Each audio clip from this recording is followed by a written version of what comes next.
Your alternative talk radio contact, The Planet, KGRAradio.com. With infinite complacency, people went to and fro over the earth about their little affairs, serene in the assurance of their dominion over this small, spinning fragment of solar driftwood, which by chance or design, man has inherited out of the dark mystery of time and space.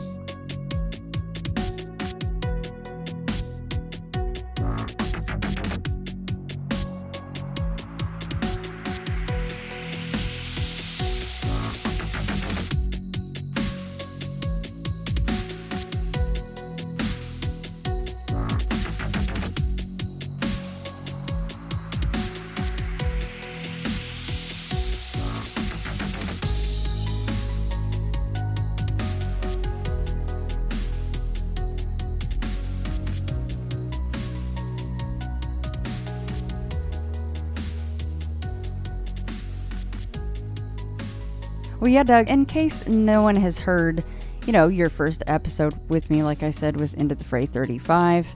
How did you get into Bigfoot? Why are you interested in this? Well, I had always been interested in Bigfoot, and when I started working for the Guernsey County Library in Cambridge, Ohio, back in the early 90s, I discovered very quickly that we had Bigfoot books on the shelf, and so I read everything that we had, and after I finished that, I was told by one of the other clerks there that I could do an interlibrary loan with other libraries and order in what they had on their shelves. So I did that and read out, everything I could get my hands on that way.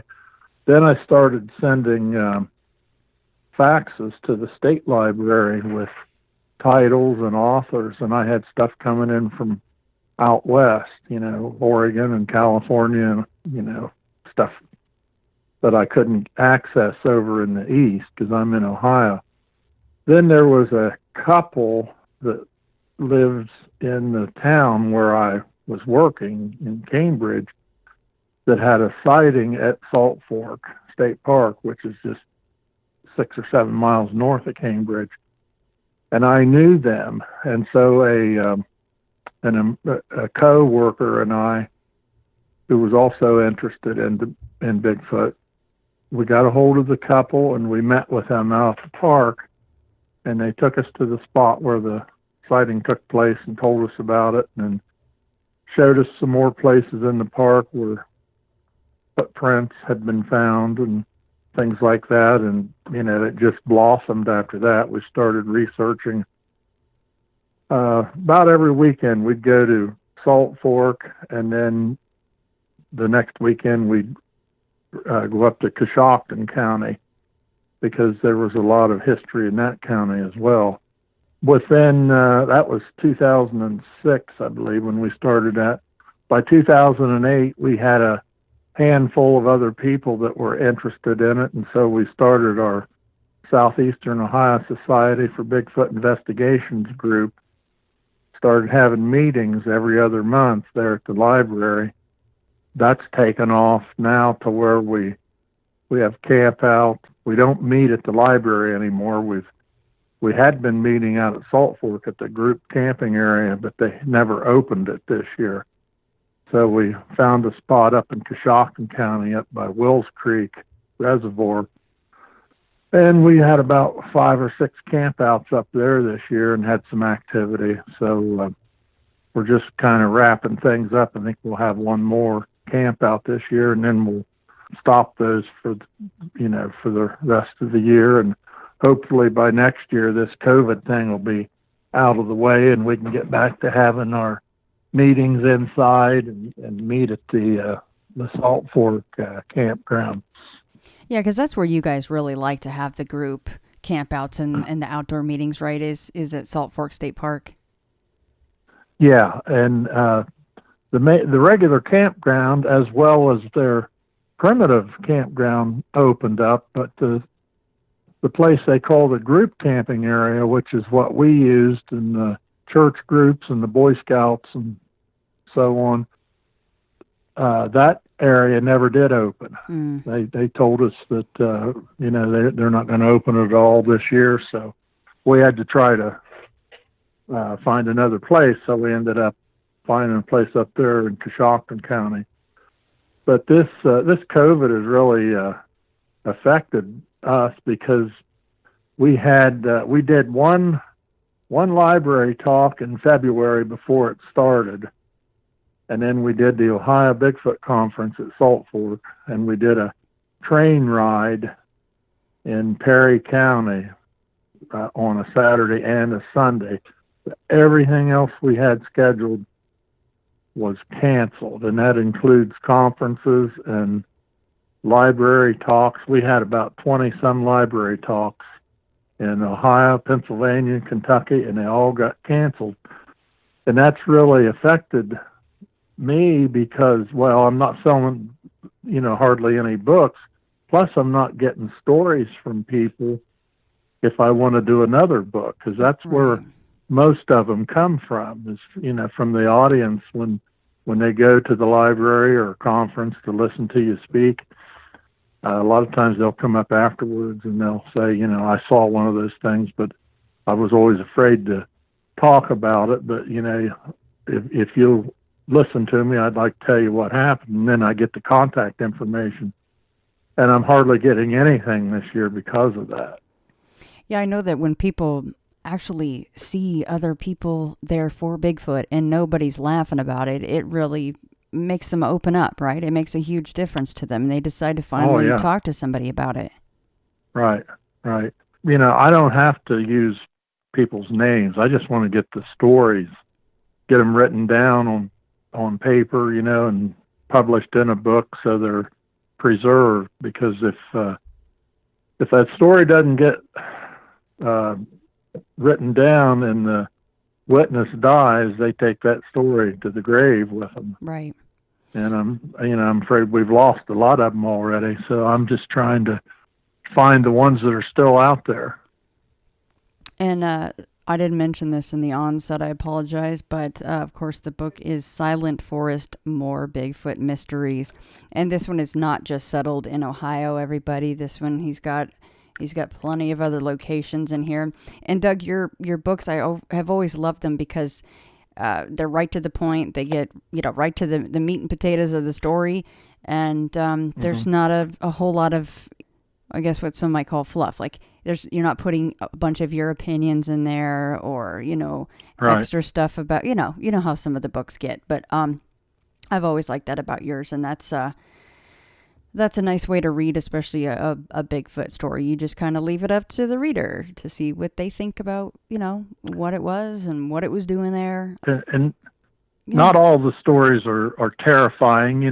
Some people have felt exhilarated, when they saw the creature or heard the creature, and, they want to see it again or they want to hear it again. Other people are scared to death, don't ever want to set foot in the woods again, but that's not always the case. Yeah, it definitely runs the gamut, doesn't it? Some people, they get the fire lit and then they're obsessed with it, and others are like, I'm never going in the woods again. So yeah, it goes either way, or maybe kind of in the middle, and people are a little bit more impartial about it. But Doug, have you had any, we haven't talked in a long time, have you had any possible Bigfoot sighting or, any interesting activity that you wanted to talk about? Well, the area in Coshocton County where we've been having our campouts this year is very promising. They're getting a lot of vocalizations, and they're getting stuff, with the FLIR units and the night vision. As far as naked eye sighting of something up, close where there's absolutely no doubt what they're looking at. I'm not aware of anybody having one of those yet, but that could change. It's we're soon going to be in mid-October, and the leaves are coming down, and you can see down in the woods more and more each day. So hopefully, plus we've got bow season in now, and there's a lot of deer hunters out in the woods. So hopefully we'll start getting some more reports here real soon. Yeah, we like when the hunters get out in the woods because it means that usually those are the guys that go out a lot of times by themselves and they see something, like we said, either interesting or terrifying. So hunters see these things quite a bit. Yeah, that's true. A lot of my reports have been from hunters. Really quick, how many of those people, if you just take the group hunters, how many of those guys were in the category of, I'm never going in the woods again? Or are most of them pretty, oh, well, I know it's out there now, but I'm still okay with going out to hunt? Well, several of them have told me that they don't feel comfortable now. You know, I kind of felt the same way when I used to deer hunt a lot and, you know, rabbit hunt and squirrel and this and that. And I always felt very at ease and peaceful in the woods. And when I started taking reports and, you know, reading other stories, you know, other books and stuff about Bigfoot and Dogman and things like that, I remember the last year or two when I did go out, I looked behind me as much as I did out in front of me, you know, because I didn't want something sneaking up, you know, from behind or anything like that. But I've had people. I had one guy on the phone. He cried on the phone when he told what happened to him, and he didn't even see one. He just heard it scream. And I had another guy. I've had two people that I've talked to over the phone that told me they moved because of their encounter. They moved away from where they'd lived for years and years and moved to the city because they couldn't stand thinking about running into something like that again on the old homestead.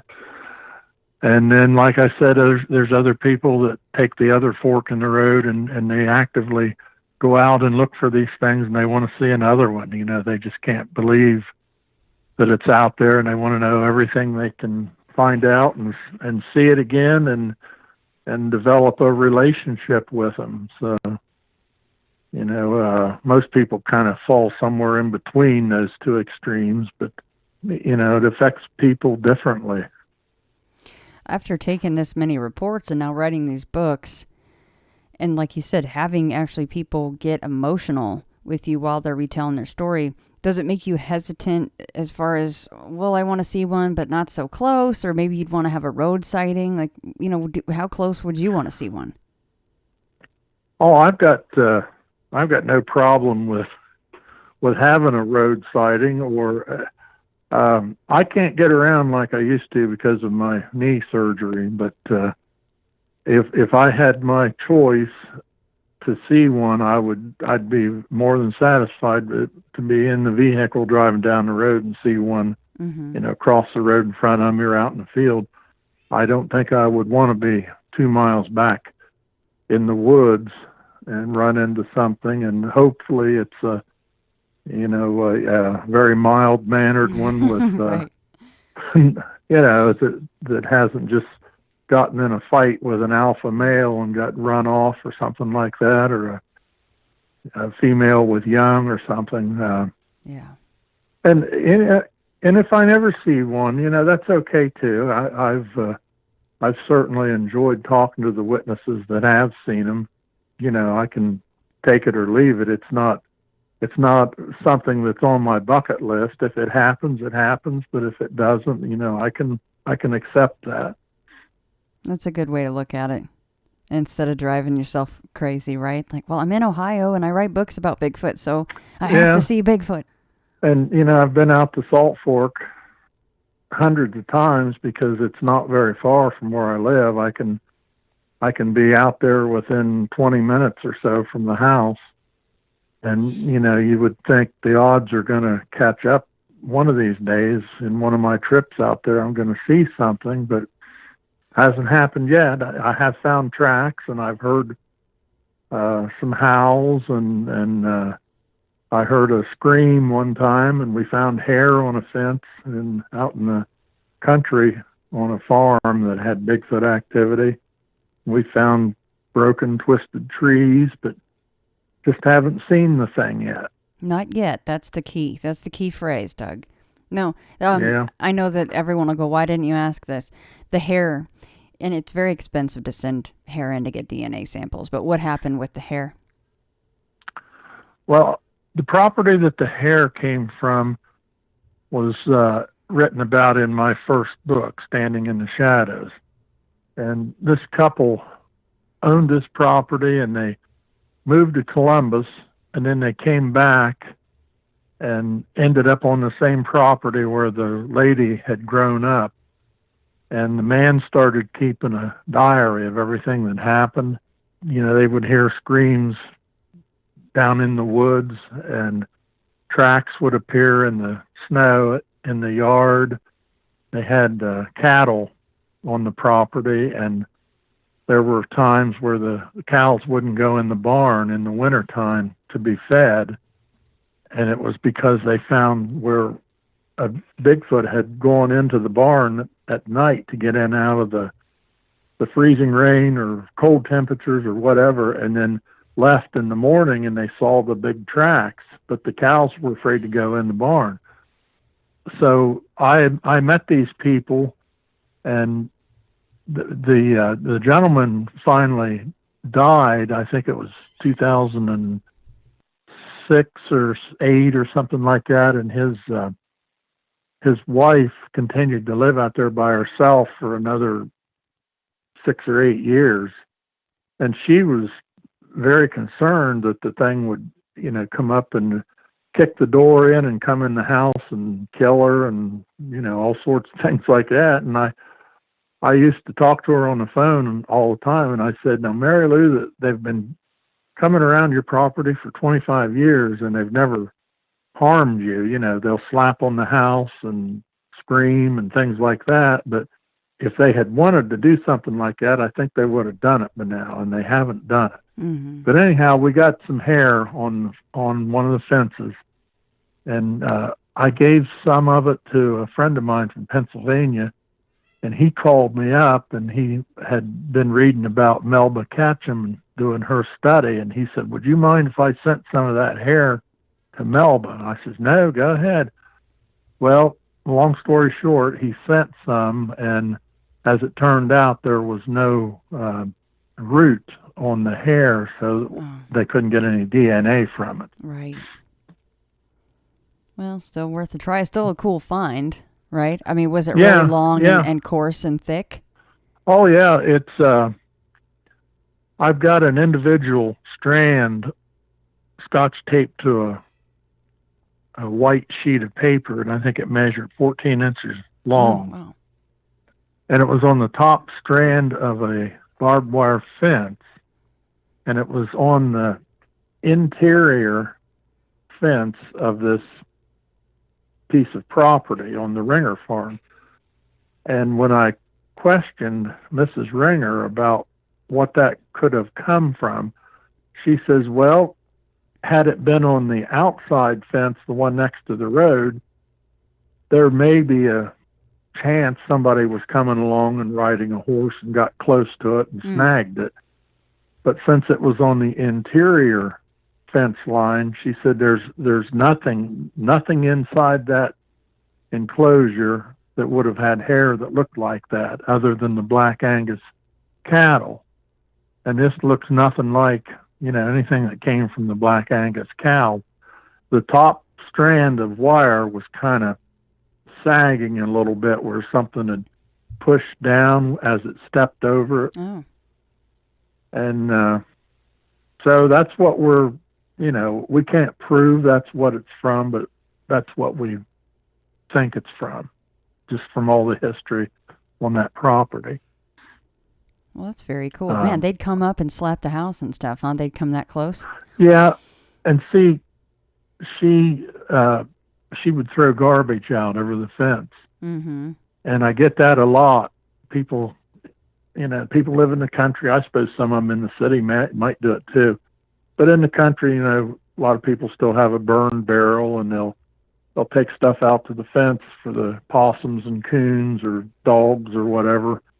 And you do attract all sorts of animals, but Bigfoot is very opportunistic. And if, you know, he smells pork chop bones or watermelon or something that you've pitched over the fence, he'll get into that too. And once you condition them to coming around and getting that hand out, and then if you stop doing it, I think that's possibly where you get the banging on the house. She even had handfuls of gravel pitched up on the roof under her bedroom window. Oh, my gosh. As she was, she would hear them stomping around in the yard. And, sometimes she'd hear a scream way off and then one close. And she actually one time heard the chattering, like the talking. And she said it sounded like somebody out there speaking Chinese, and it was like midnight, and it woke me up. And there was like a couple of them mumbling around like in Chinese. Her bedroom was up on the second floor, and she'd sometimes go to bed and read and have the light on. And, these things aren't dumb. They're very intelligent. I think they knew she's the lady that throws the scraps over the fence. And, they come back around and they see that light on up there, and they go down to the fence and there's nothing there. So they bang on the house, or they throw a handful of gravel up toward the window where that light's on, just to get her attention. And it scared the snot out of her, because by this time she's out there living by herself because her husband's dead. And, what's she going to do? Call the sheriff and say, I got Bigfoot in my yard? And then, yeah. So she used to call me, and she'd call some of the other Bigfooters, and I used to run out there, and I'd stayed all night on her couch one time, and then there was times we just cruised around in the vehicles. But we never saw anything when we went out. But, I found tracks. I've got pictures of the tracks in the first book. They were like 19 inches long and 62 inches between one step and the next, right in a straight line, going right through the yard. And that poor woman, it's not enough with the slapping and the pebbles being thrown, but to hear the samurai chatter in the middle of the night would creep anybody out. And she's out there by herself. Oh, yeah. That's terrible. Yeah, and they stripped her apple tree overnight one time. Really? I wonder how high the highest one was, and it was still gone, huh? Yeah, she said she parked the car in the garage and was walking to the house and looked over at the apple tree, and she said, boy, that thing's just loaded. I'm going to have to get one of the neighbor boys to come over and get up there and pick those apples for me. Well, she didn't act quick enough, because within a day or two, something had come in at night and everything was gone, clear up the top of the tree. Wow. Does she still live out there? Oh, yeah. Well, unfortunately, no. She developed Alzheimer's or dementia anyway, and her daughters, one lived in Cleveland and I think one down Cincinnati, they took her out of the home and she went to a nursing home, and she just recently died. Oh, I'm sorry to hear that. Someone else bought the property, and I understand there is a woman living out there, and I have no idea whether they still come around, but, I just haven't, I don't know how to, I can't just go out there and knock on the door and introduce myself. Hey, you seen any Bigfoot, So hopefully if they are out there, they're behaving themselves and they haven't scared her witless, or maybe she'll read something. Yeah, I was just going to say, maybe you could just draw, because I have one of your business cards. Maybe you just plop your business card, one of your books in the mailbox one day, something. Well, I've got some cousins that live out in that area, and they know about what I'm into and my books and stuff. So maybe one of them will run into this woman sometime and say something to her. Yeah, I guarantee she's like, what did I buy? Like, what is going on around here, right? I highly doubt they probably didn't leave. I mean, they're probably going, where's the nice lady that used to feed us?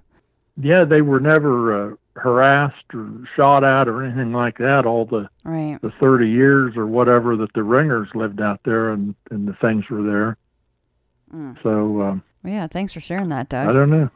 And this isn't very far from Salt Fork, By the way the crow flies, it's not that many miles from Salt Fork.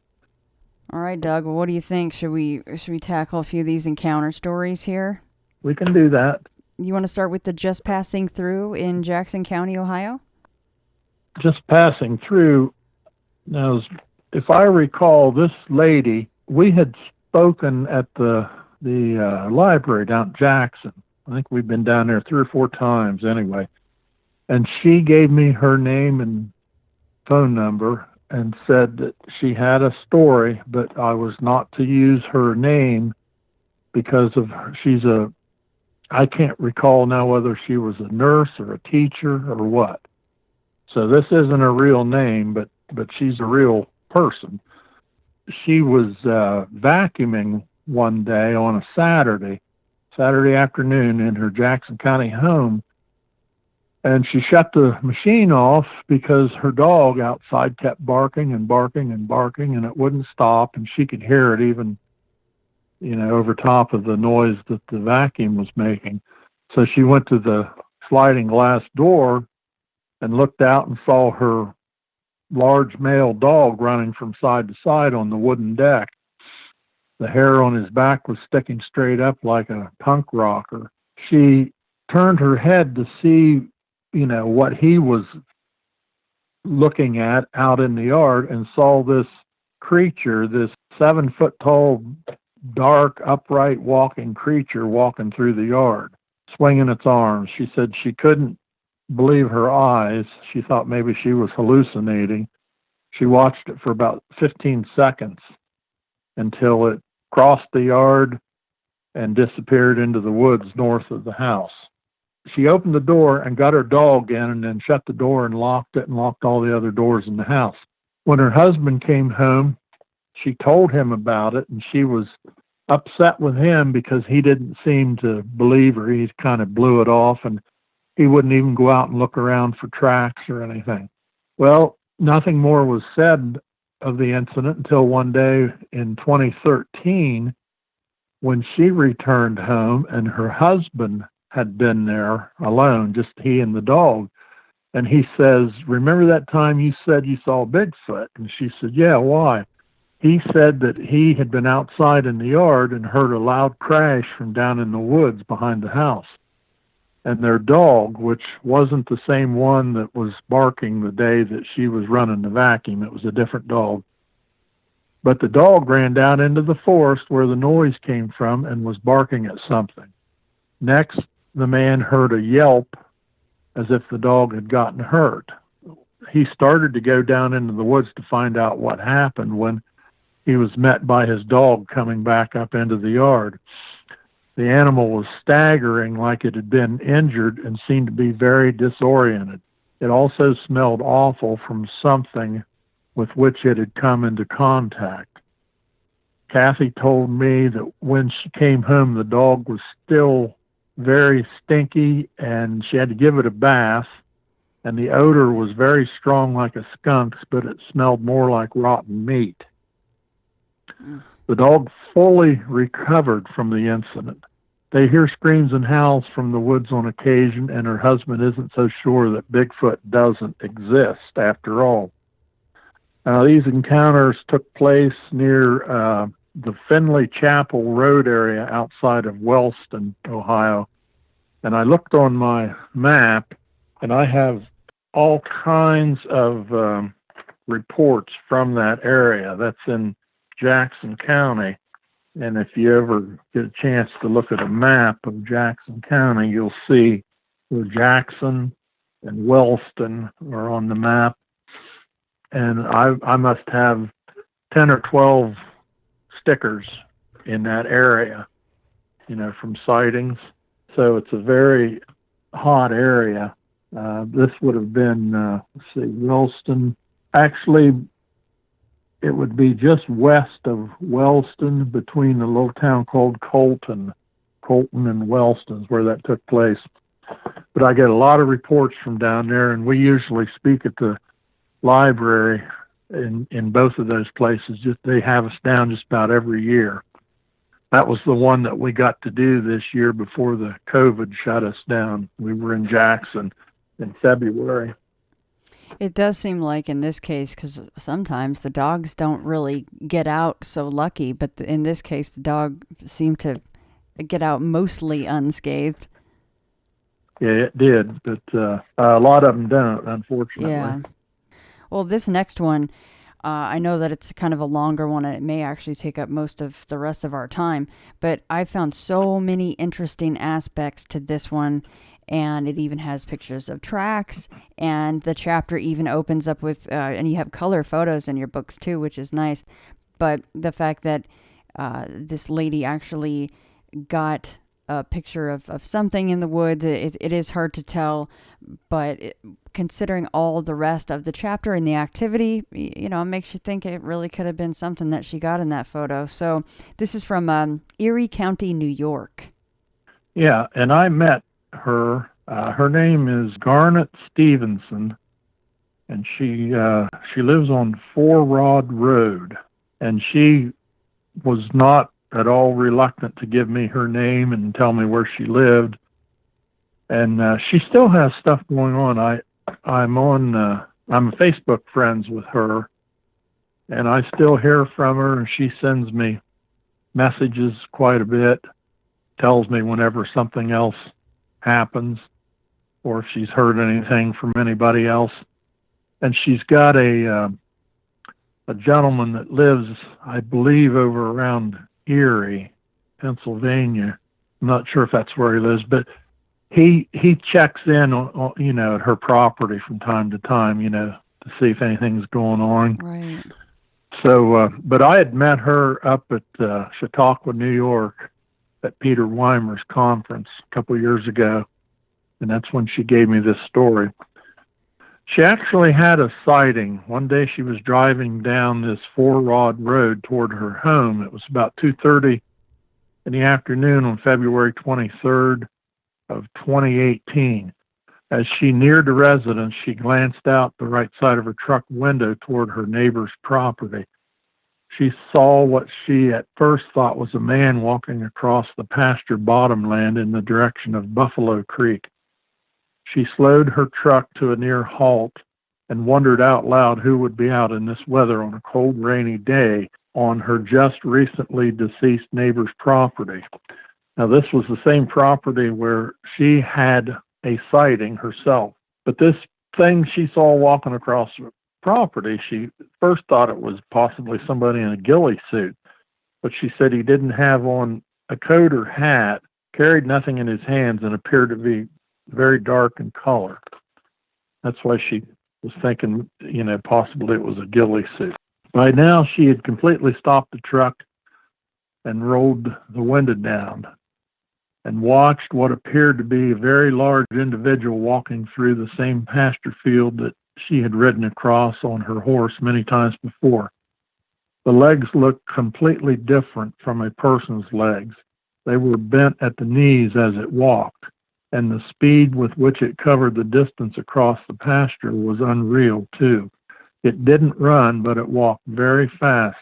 It had to have been 7 to 8 feet tall and all black. The arms swung as it walked, and within a minute or so, it was several hundred yards away and vanishing into the woods on that side of the field.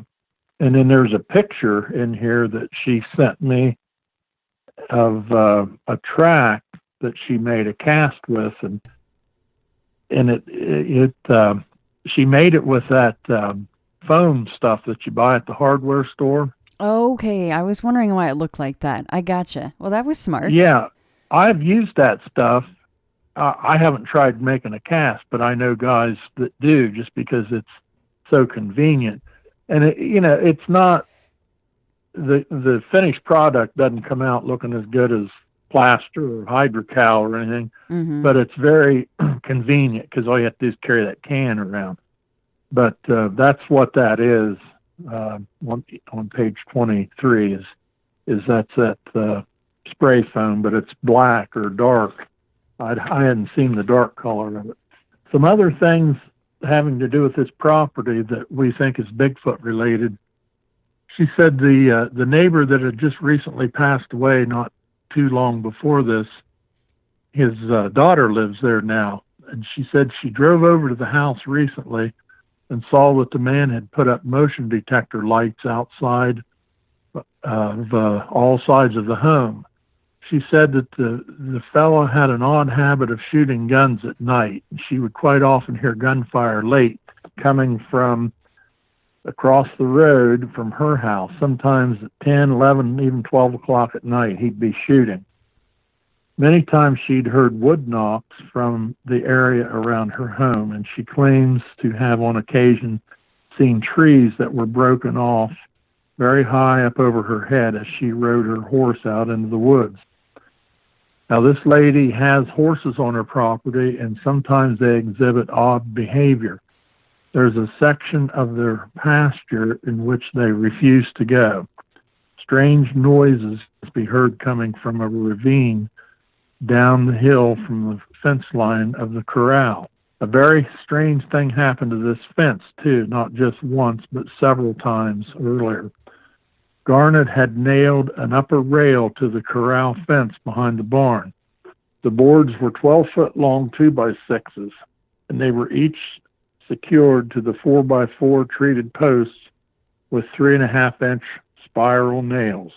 Shortly after this top rail was nailed into place, now the fence had been up, but it only had 2 boards on it. And she decided she needed to make it higher, so she bought 12-foot 2x6s to make a top rail that put the total height up around 5 feet. But, the fence had been there all this time with just 2 boards on it. Now it's got 3 boards. Okay, shortly after this top rail was nailed into place, Garnet discovered that one section had been taken down by something and was lying halfway on the ground. Thinking that perhaps the horses had kicked it down, she again nailed it up to a height of about 5 feet. The weather had gotten colder, and the horses were locked inside the barn now, and still, when Garnet went behind the barn and checked the fence, the top board was laying part way on the ground again. 3 of the 6 spiral nails were pulled from the 4x4s. Up and down the rail went 5 or 6 times until Garnet finally said, "Forget it," and just left the thing down. She told me one time it was warm out and she had her bedroom windows open. She could hear the spiral nails being pulled from the 4x4s by something out in the darkness, something a lot stronger than you and me.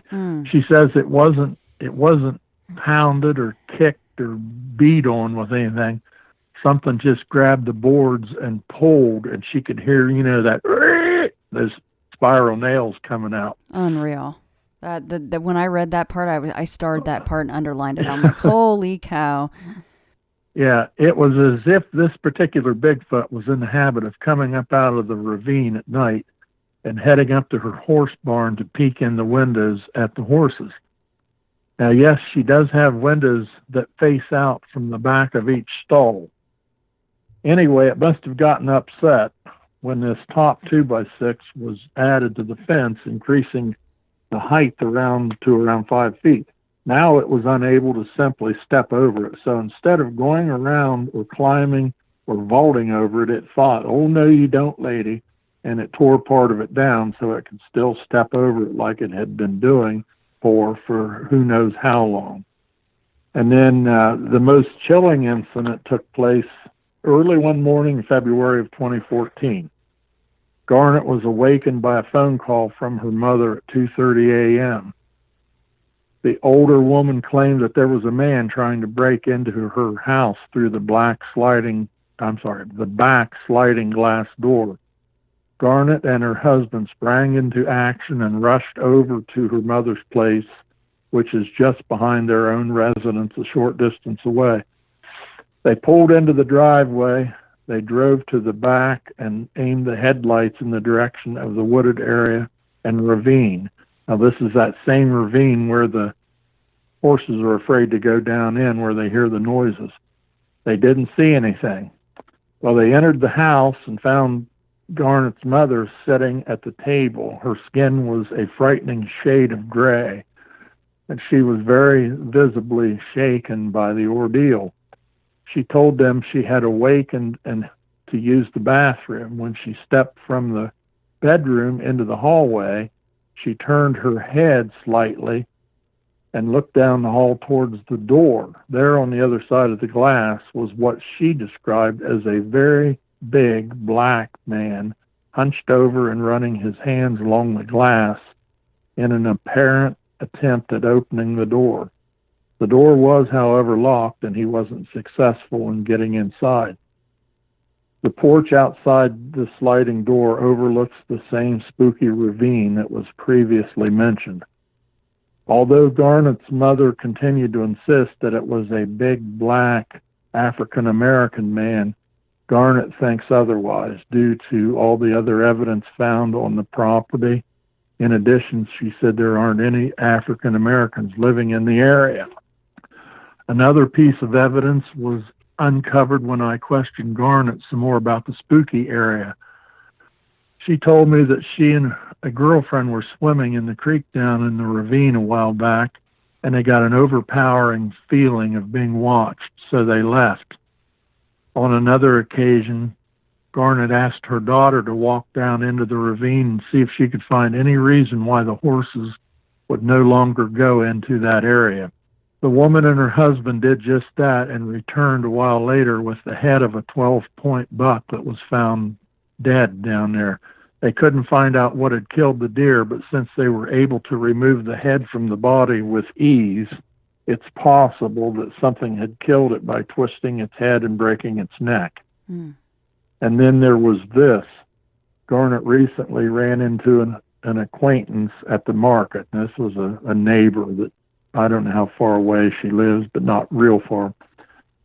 She was asking her about her property and if any deer hunters had been successful. The woman told Garnett that she had stopped all hunting on her property because she was finding deer and turkeys dead and hanging high in the trees on her land.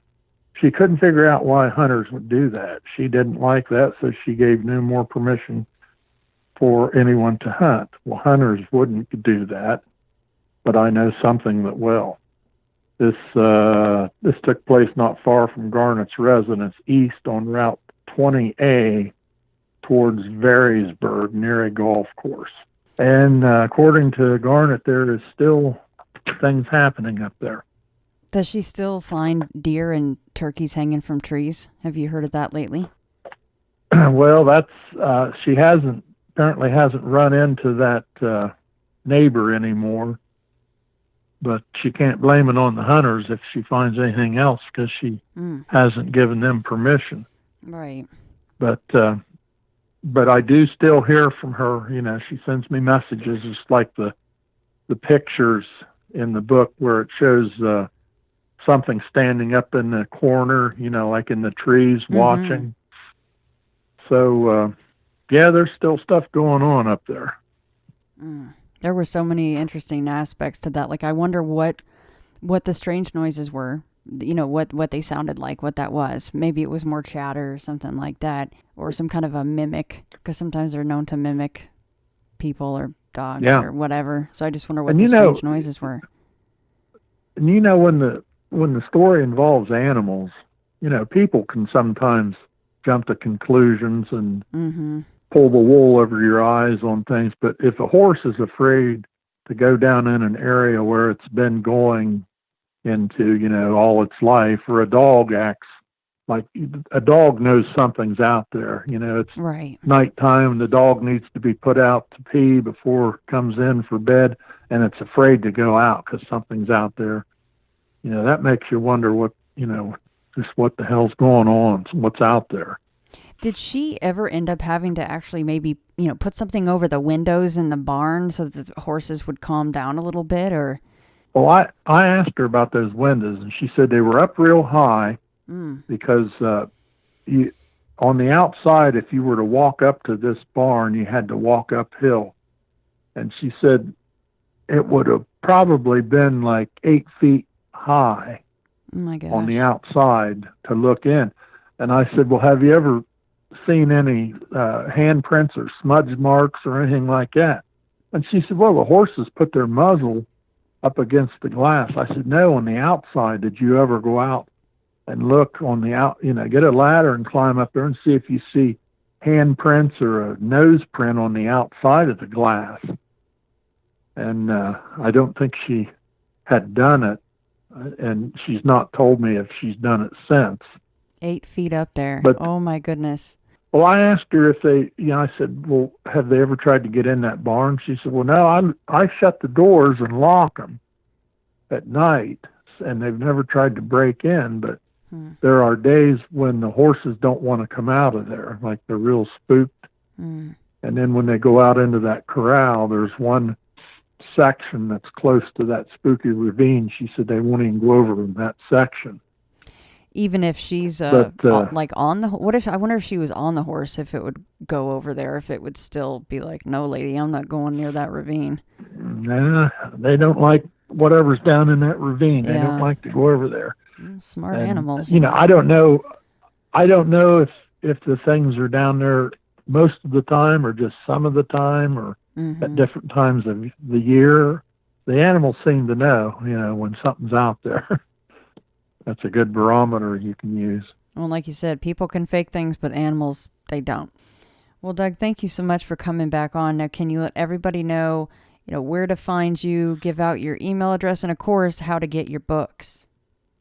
Yeah, my email is lowercase dwaller465@gmail.com. You can contact me that way, or you can go on Facebook. I have a Facebook page, and our group, our SOSPI group, it's Southeastern Ohio Society for Bigfoot Investigations. We have a Facebook group. You can contact me any of those ways if you'd like to get a book. They're $18, and the postage is $4. And you can send a check, or you can buy it through PayPal.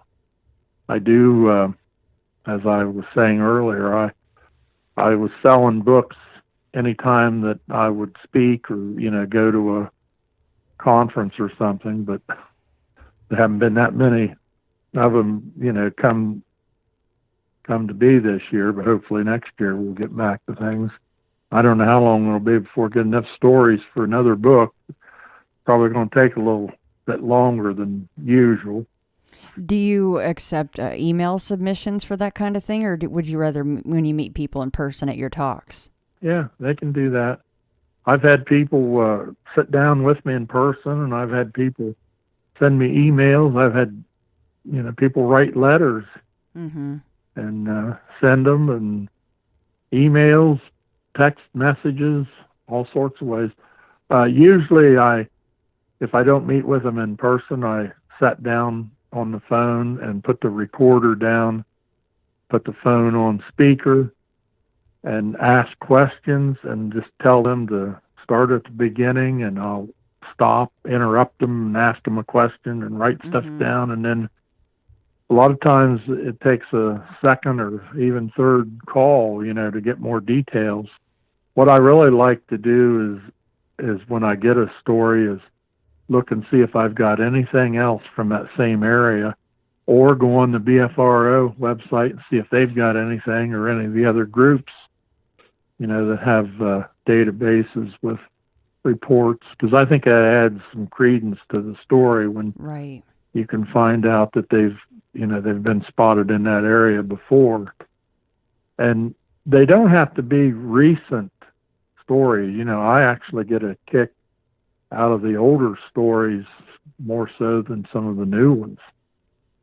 Because, I may have said this before, an 80-year-old farmer has nothing to gain to come out and tell me that they saw one of those things when they were 10 years old, back in the day and out in the hayfield.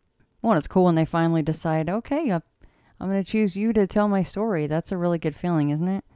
Yeah, and that's what we get when we have these talks at libraries.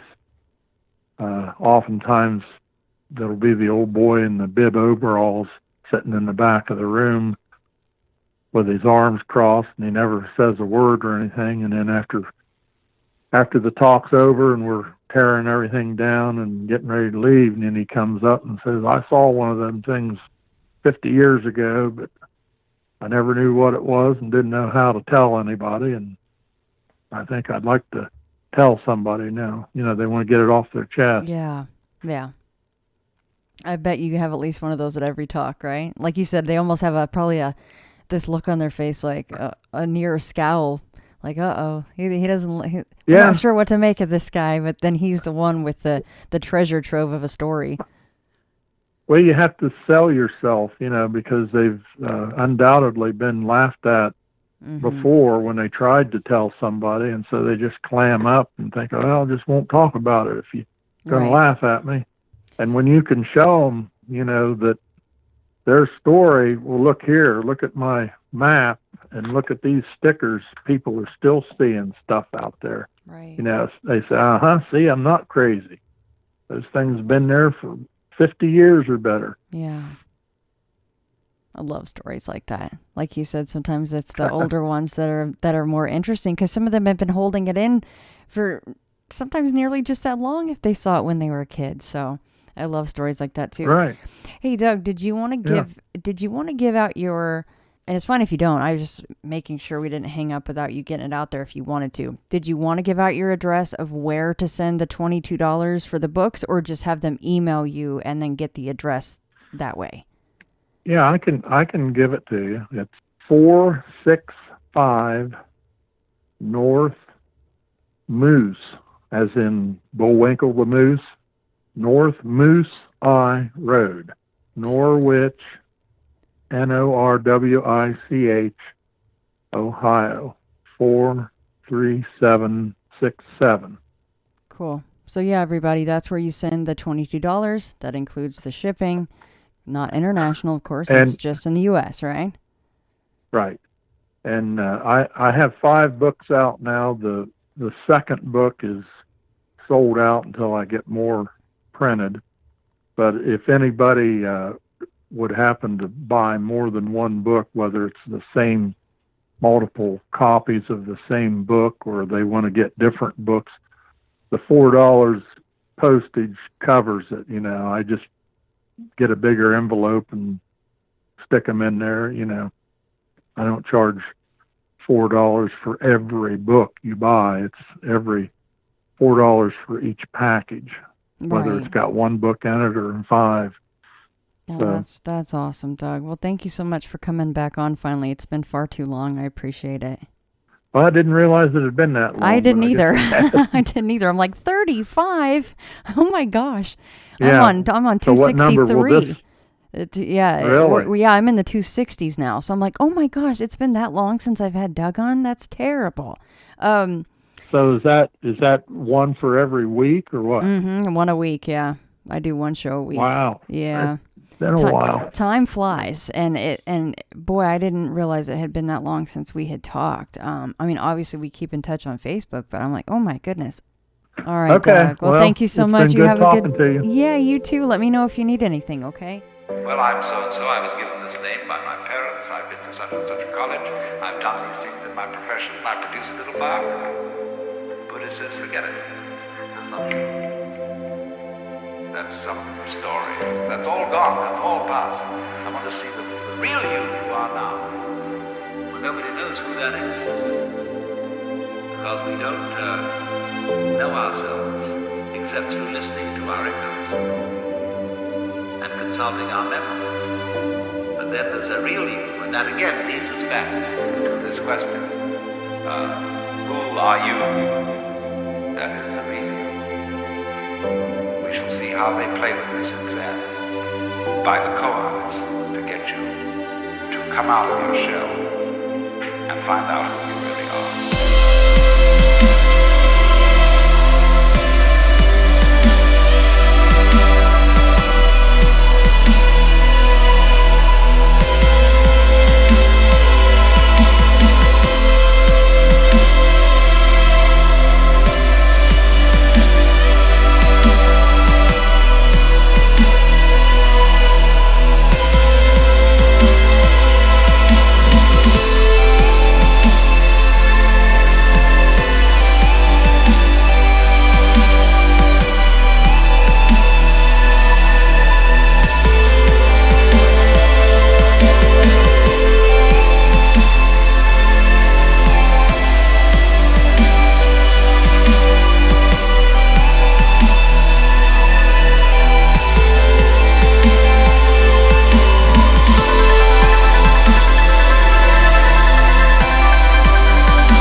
will suddenly become somebody different, living somewhere else. They will say reincarnation means this, that if you sitting here now are really convinced that you're the same person who walked in the door half an hour ago, you're being reincarnated.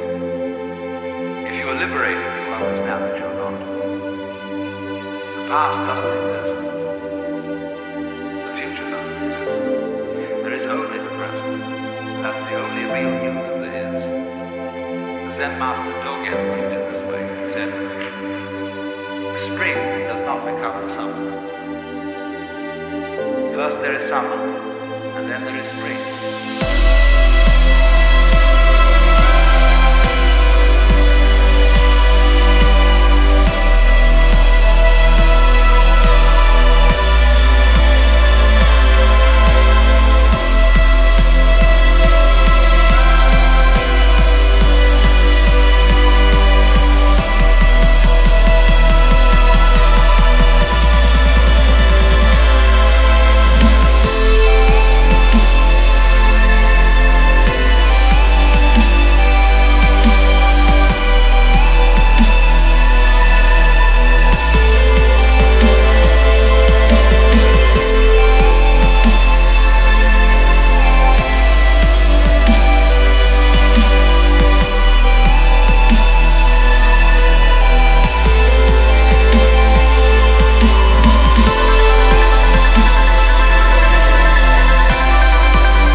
When you settle down in the train to read your newspaper and so on, you are not the same person who a little while ago left the platform.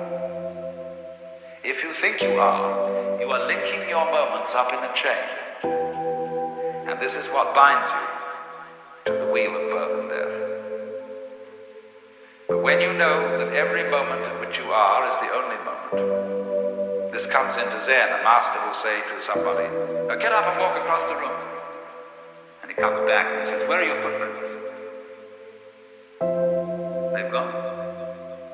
So where are you? Who are you? When we are asked who we are, we usually give a kind of recitation of a history.